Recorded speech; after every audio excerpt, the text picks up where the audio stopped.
Hola, ¿cómo estáis?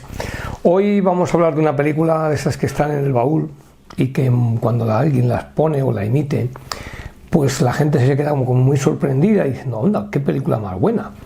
Es de blanco y negro, ya lo anticipo, con lo cual pues ya sabemos que más de la mitad de las cadenas de televisión de nuestro país y de esas plataformas que nos meten su propaganda no la emitirán. Pero a lo mejor a raíz de estos vídeos pues alguien la descubre, la rescata y la mete o la introduce en ese catálogo de películas de las plataformas que de cuando en cuando cada vez van metiendo más películas que no son las que se hacen para consumir. Hoy vamos a hablar de la película Almas en la hoguera. Comenzamos.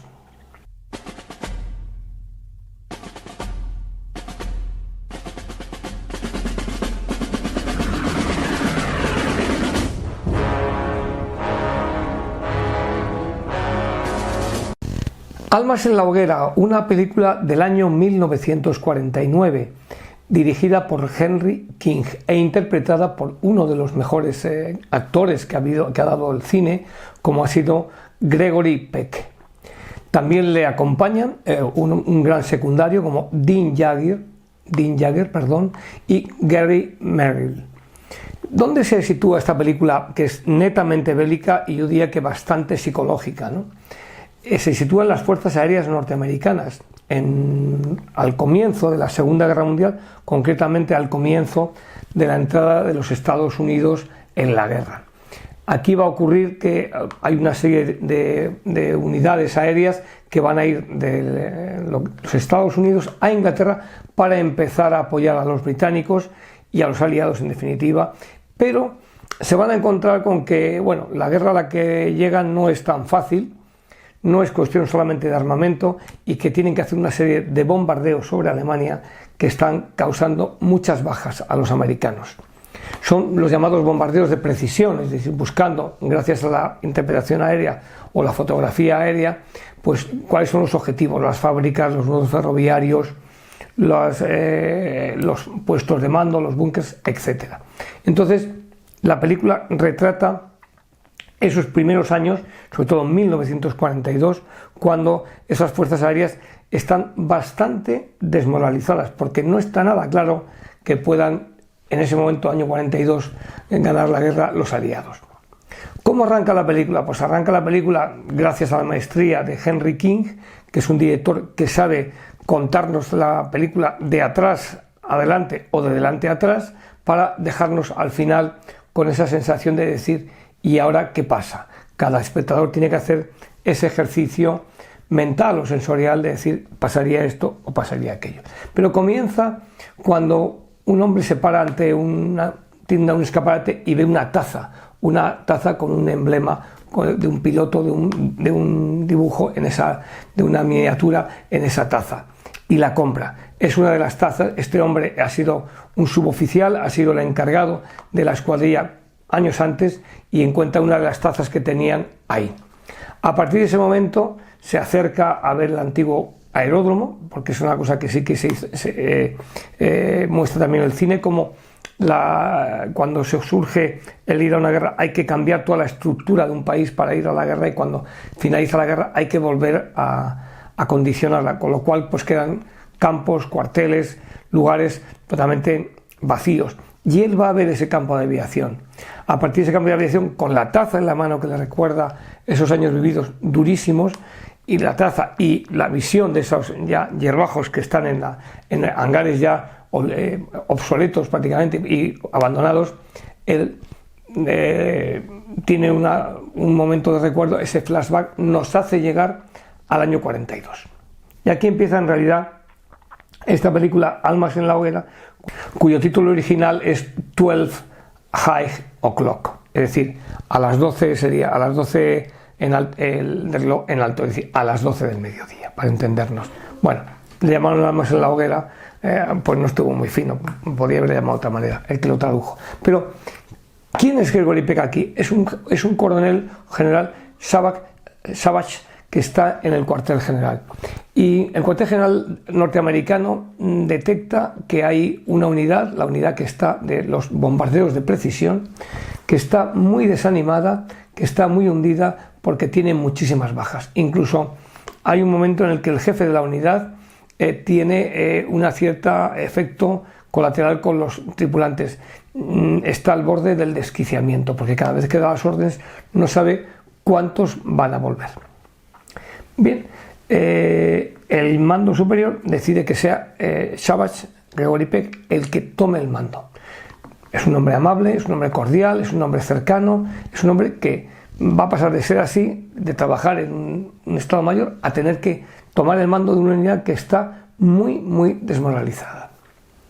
Hay una escena que creo que es prodigiosa, que es precisamente cuando él ya va investido, va a relevar al que está, porque consideran que tiene lo que se llama la fatiga de combate, la fatiga de bajas, unidades que son reemplazadas continuamente porque no están superando a los alemanes ni en las defensas antiaéreas ni en los combates en el cielo.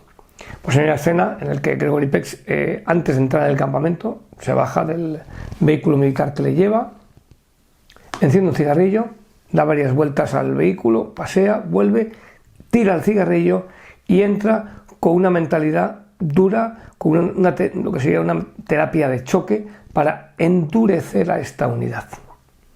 Empieza a corregir, a restar, a no ser cercano, es decir, tiene que hacer todo un cambio de su personalidad para hacer que la unidad empiece a tener más autoestima, empieza a tener más sensación de que hay que ganar, ya no combatir, sino que hay que ganar, y a partir de ese momento va a tener a un suboficial que es el que le va a ayudar, pero lo va a tener como ayudante, lo va a tener no como confidente, porque él es consciente de que todo lo tiene que hacer él y tiene que ser impasible ante las bajas, ante los caídos, ante todo el desastre que tienen delante, porque repito, los bombardeos de precisión, para que sean bombardeos de precisión, tienen que bajar a una altura, a una cota, y esa cota está tan próxima que permite que las defensas antiaéreas alemanas puedan causar bastantes bajas. Las imágenes de los pilotos al ir a despegar cuando reciben la orden y las imágenes de los que llegan son un verdadero contraste que el director Henry King nos permite que veamos realmente en ese ambiente en blanco y negro. Muchas veces son escenas que están en la oscuridad, en las salas en los briefings, en los hangares, es decir, hay muy pocas escenas aéreas, hay algunas, pero lo importante es la guerra psicológica, es decir, esa fatiga de combate que tiene Gary Merrill, que es el jefe de la unidad, que es relevado por el propio Gregory Peck, y cómo Gregory Peck enfoca el tema como algo que hay que cambiarle la mentalidad a todos los componentes de la unidad, empezando por él mismo, y él la cambia. ¿Qué ocurre? Pues que si seguimos la película, que repito, está en uno de los cajones guardados y cuando la descubráis veréis que es buenísima, pues él tiene un carácter y tiene una forma de ser que tiene que dejar aparte y tiene que ponerse ya no la careta que la pone, sino cambiar toda su estructura, volverse prácticamente insensible. Eso le va a permitir que la unidad empiece a tener éxito en sus incursiones. Siguen teniendo bajas, cada vez menos, pero siguen teniendo cada vez menos familiaridad. Él está aislado, es decir, sufre lo que se llama el aislamiento del mando, y por otro lado sufre el hecho de que las decisiones que él toma, aparentemente cuando hacen juicios críticos y le critican dentro del orden que tiene lógicamente lo que se ha hecho, se ha dejado de hacer, él se muestra impasible, impertérrito, con lo cual todo eso le va minando en su propia forma interior, que ahí lo dejo para que podáis ver la película cómo termina o en qué derroteros lleva. Una película, como digo, del año 1949, está muy latente en la Segunda Guerra Mundial todavía, ha finalizado, hay muchas secuelas, aún no ha llegado la guerra de Vietnam, y en medio de eso pues nos están contando las experiencias de esas tripulaciones que hasta el año 43 no tuvieron el suficiente material, no llegaron los buenos visores estereoscópicos y tuvieron que batirse el cobre, sin permitir la expresión, en un ambiente muy disminuido. De ahí que esta película recoge ese momento. Los ojos del protagonista no es Gregory Peck, que sí le vemos, sino es precisamente el actor Dean Jagger el que va a ir contando lo que va pasando, la destitución del jefe, la llegada del nuevo jefe, la dureza, la falta de humanidad, que tiene en algunos momentos, tiene falta de humanidad, pero eso ya tenéis que descubrir por qué es tan inhumano a partir de los 30 minutos de la película y por qué sigue siendo inhumano a pesar de los éxitos, ¿no? Esta película fue premiada con un Oscar al mejor actor de reparto, a Dean Jagger.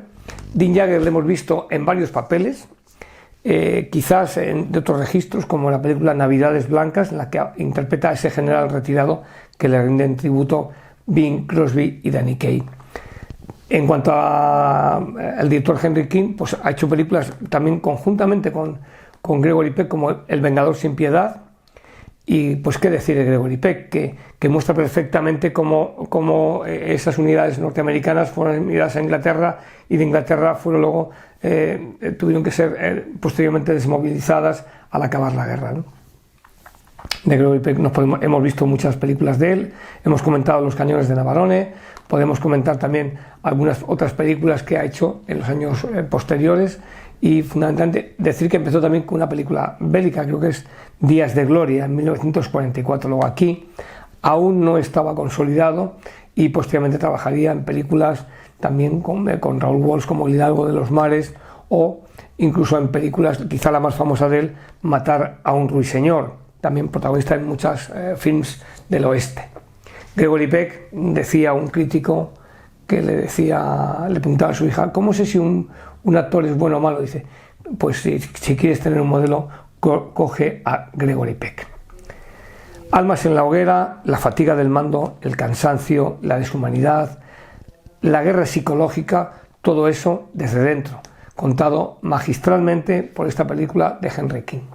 Continuaremos.